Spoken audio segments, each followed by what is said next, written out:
yan. Ano po ako nainom ng gamot. High blood cholesterol. 3 taon. Pakita mo na natin pala. Grabe. Hindi ka buntis ate? Hindi po. Sabi Busog? po ng doktor ay tubig daw po yung nasa tiyan ko. Ay, Hindi raw alam kung saan ang galing. hindi. Sakit puso nga daw po kasi may komplikasyon daw po. Kaya nagkakatubig ang tiyan. Pwede pala yun.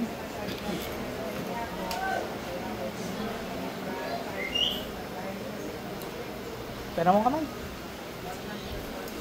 Sayang, sarap naman din ng kape. Bawal ako sa matamis. Tigit po.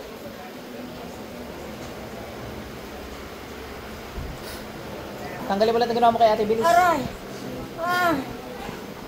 Bilis, sunurin naman pala to. Ubusin mo yan.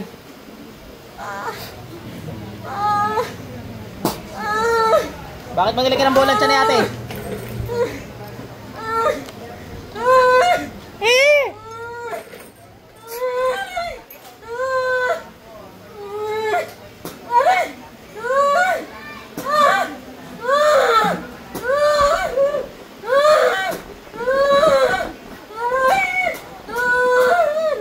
Tanggalin mo lang yan.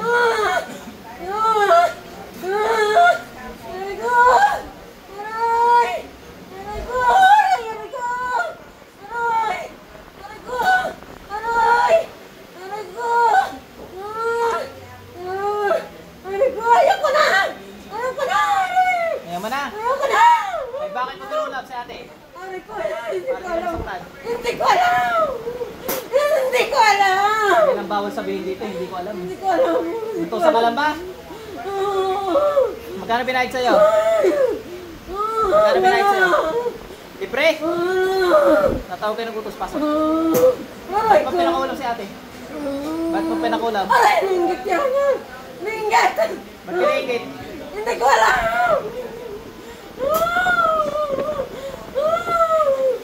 Hindi ko alam! Gusto mong patay na kita ngayon? Para makita mo na ako mo? Ha? Ha? Gusto ba? Ayaw ko! Oh, bakit? Bakit mo pinakulam? Papatay dito. Diyos, tanganihan! Tatasan ng pangalan niya, pumatay ng mga masamang spirito sa kalupaan. Pasilangin mo kukulam ito sa ngalan niya. Sinungaling lahat.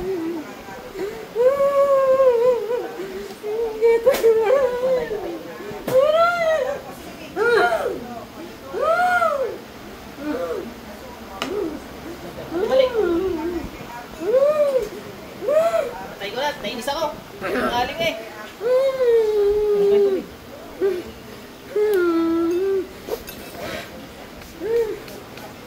Sinabi kong kaya tinawag mo ng utos, wala nang pumasok na iba eh, siya pa rin. Hindi siya mismo gumawa. Inom nga tubig.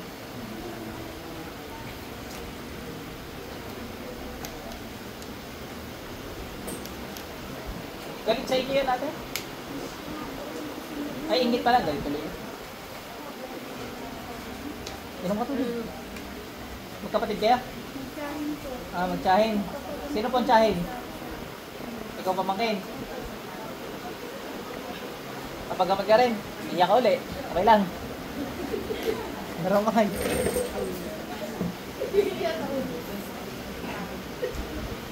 Pigit. Sakit ulo, inom mo ito. Nakasad ka maganda pang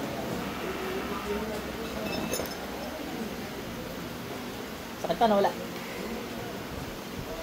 Wala na. Sige. Pasok. Tagal mo ginawa mo dito? Walang mukha mo eh. Nakita mo may dugo pa sa loob. Ibig sabihin may nagilitan sa loob. Tagalin mo ginawa mo dyan para hindi ka sumunod doon. Ayaw. Napakakumaban din ako kay ate, hindi na kita papaiyak eh.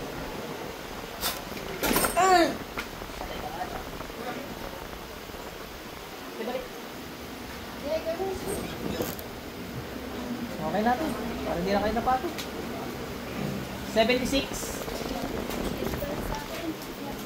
Ay, hindi.